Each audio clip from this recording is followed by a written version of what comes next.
Hello and welcome to a video field guide to beekeeping. In this episode, I'll be discussing European and American Foulbrood, two pathogens recognized by bee scientists in the early 1900s to kill developing and immature honeybees.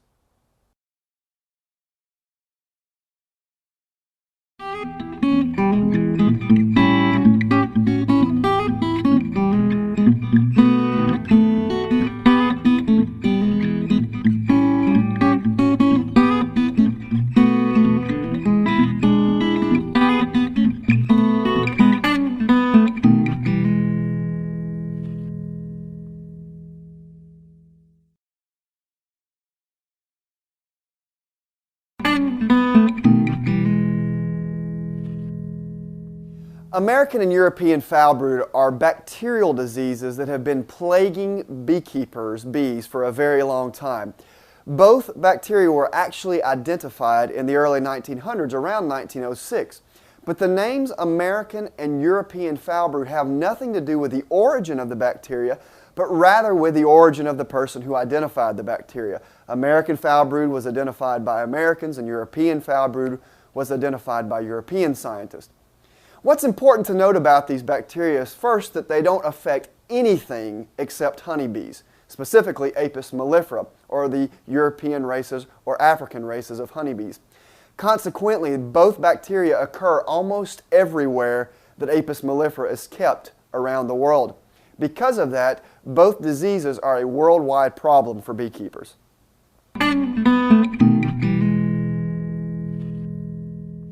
European Foulbrood tends to not be as bad a problem for beekeepers and their colonies as American Foulbrood, but there are some similarities in its life cycle and that of American Foulbrood.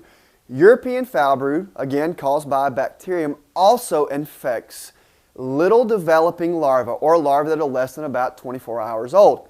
Now this is key because it infects the same age as the larvae that are infected by American Foulbrood. However, with European Foulbrood there are some key differences. First of all, the bacterium typically kills the developing larva rather than the pupa and prepupa. So as such, larvae about 4 to 5 days old will die from this bacterium and in fact will start turning yellow or brown and begin to twist in their cells. We'll discuss that more later when we talk about the symptoms of the disease. Another key difference between American and European Foulbrood, though, is that European Foulbrood does not create spores. So this bacteria that's in this vegetative state, once it disappears, it's gone. So it doesn't typically kill colonies like American Foulbrood does, and it certainly doesn't persist in colonies like American Foulbrood does. Because of that, it's one of the diseases that bees typically can take care of themselves if a good strong honey flow comes in or if a colony is requeened.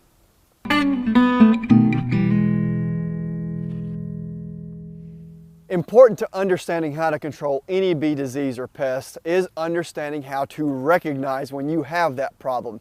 First, we're going to talk about the symptomology associated with European Foulbrood, probably because it's the easier of the two to understand.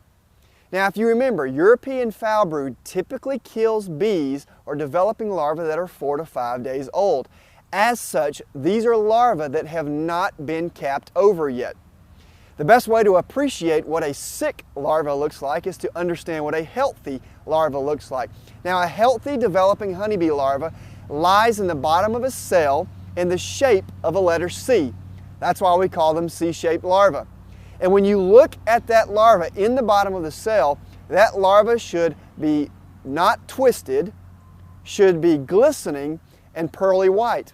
The reason I tell you this is because European Foulbrood does the opposite to all the larvae. The larvae are yellow-browned, they're not glistening any longer, and they're twisted in the cell. Also associated with European Foulbrood is a smell. That's where American and European Foulbroods get their names from, are the foul smell associated with the diseases. So European Foulbrood has a very characteristic rank smell that's really probably the smell of decaying brood in the cells. Now, American Foulbrood is a little bit more complicated to diagnose than European Foulbrood because there are other symptoms from other diseases that kind of match up with those of American Foulbrood. Now, if you remember, American Foulbrood infects larvae but kills prepupa or pupa. As such, automatically, you're not going to be able to recognize it as easily because you're having to recognize the disease through a cell capping, which leads me to the first symptom of American Foulbrood. The capping of the cell is usually perforated or sunken. Now, if you look at a cell from the side view, the capping of that cell typically has a dome shape in a healthy cell. American Foulbrood will cause that cell capping to be sunken. Now, the bees, recognizing that there's a problem in that cell, typically bite small holes in the capping of that cell, or puncture marks. These are the first signs to a beekeeper that there may be a problem with the developing prepupa or pupa in that cell. The next thing you need to do is just look for those puncture cappings, remove them, and look inside the cell. Now, American Foulbrood kills that developing individual inside the cell. As that bee dies, it shrivels up and sinks from the top of the cell to the bottom of that cell. So, for example, if you see a frame here, these are cells on the frame. Now, the back of the cell is back there. That's not the bottom of the cell. The bottom of the cell is the curved part like that, this part here. Now, as that bee dies, it shrivels down to the bottom of the cell and forms a hard scale. So this is a characteristic symptom of American Foulbrood, is that scale. You can't see it if you look at the frame face on. Rather, you have to tilt the frame such that you're looking into the bottom of the cell. Not the back of the cell, but the bottom of the cell. And you'll look for those scales. Incidentally, this is a symptom that you can look for in equipment that you purchase from other beekeepers. If you're concerned that you're buying equipment that has American Foulbrood, just look in those cells for the left behind scales. Those scales are simply bees that have been dead for a long time, and the adult bees have been unable to clean them out. Another symptom associated with American Foulbrood is the pupal tongue. Not really the tongue at all, but what happens is that bee dies in that cell and shrivels down away from the top of the cell. It leaves behind part of its anatomy stuck to the top of the cell. It looks like its tongue. Another symptom associated with American Foulbrood is the ropey test. Now, you find one of those punctured cell cappings, you remove the capping, you see the dead bee on the inside. Take a small stick or a piece of straw, stir around that dead bee, and pull it out. If you pull it out and there's a ropiness or a stringiness attached to that stick, then it's likely American Foulbrood. European Foulbrood and other diseases, on the other hand, when you stir the dead bee and pull it out, it doesn't have that ropiness associated with it. And finally, American Foulbrood, of course, as the name implies, like European Foulbrood, also stinks.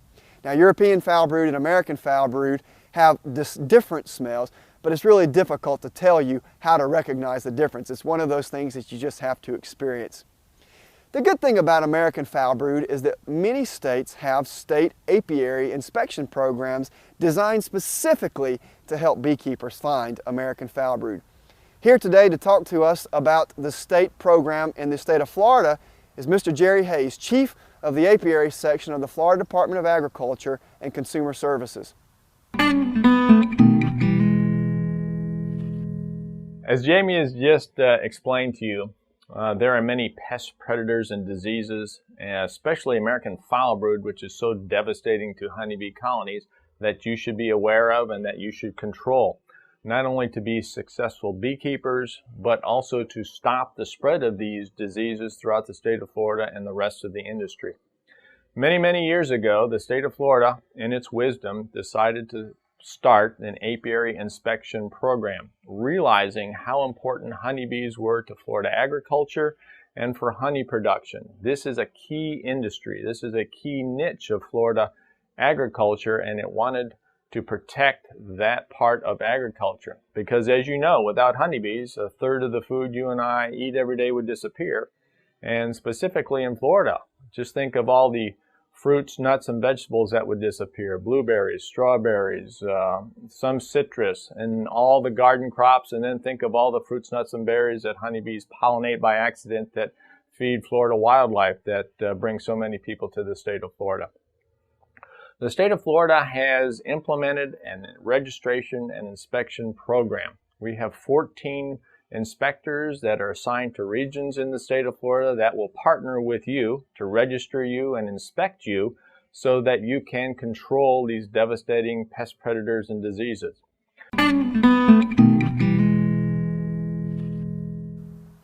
Now that you're able to recognize whether or not your bees have European or American Foulbrood, let's talk about how to control it. We're going to talk about controlling European Foulbrood first because it's the easier of the two to control.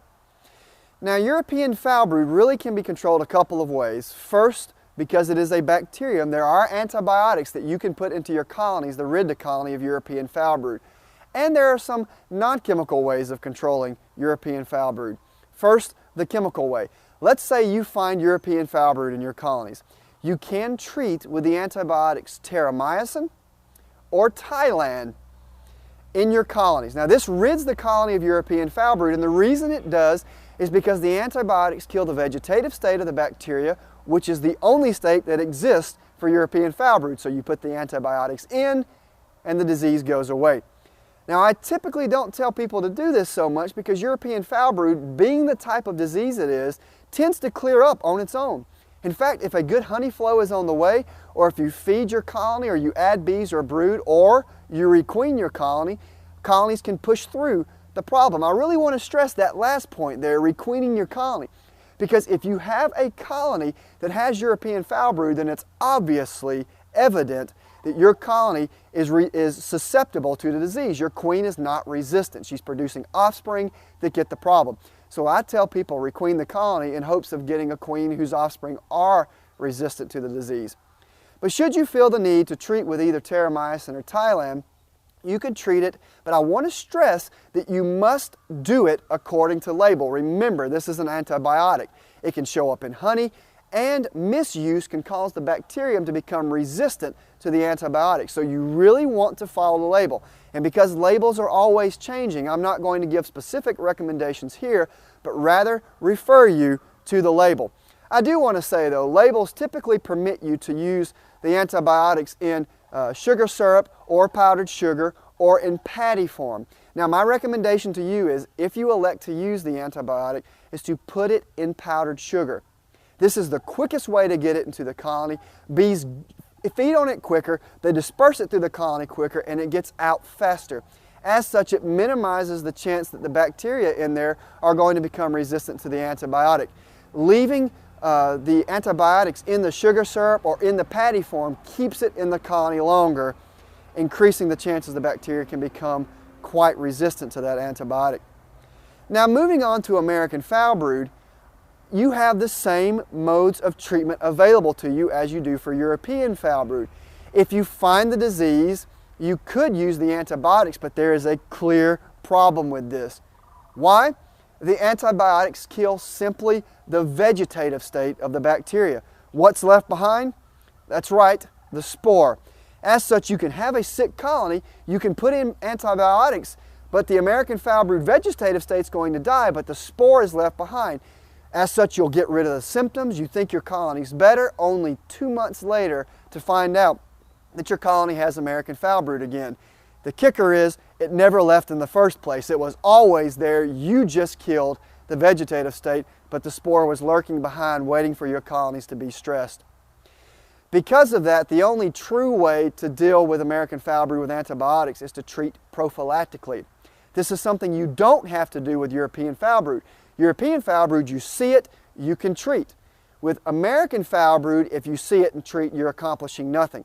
So a lot of people take the prophylactic choice. In other words, you treat before you have the problem.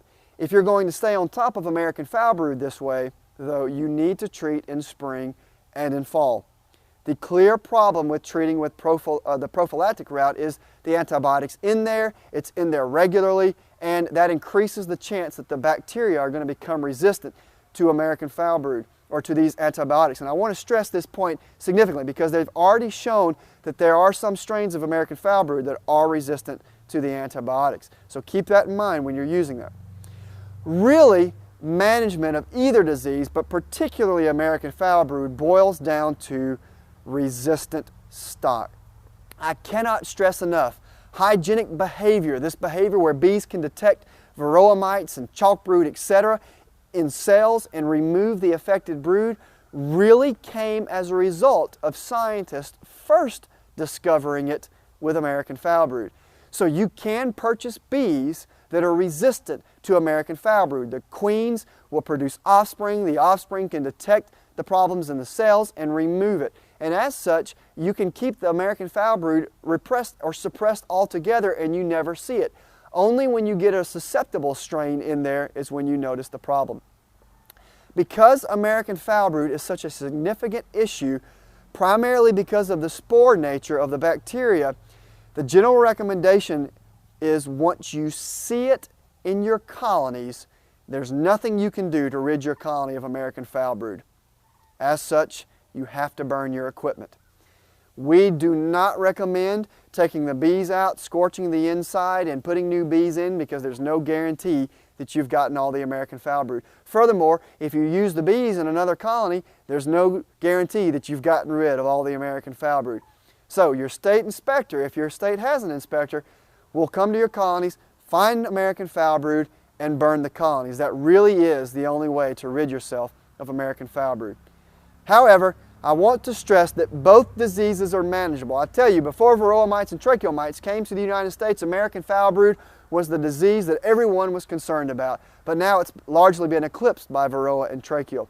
That just goes to show you that both diseases are manageable with a little bit of understanding of their biology, a little bit of understanding on how to diagnose it, and a lot of understanding on the adequate ways to control it. I hope with the information that I've discussed with you in this episode of a video field guide to beekeeping will make you a better beekeeper, will give you the hand up on trying to control Foulbrood diseases in your colony.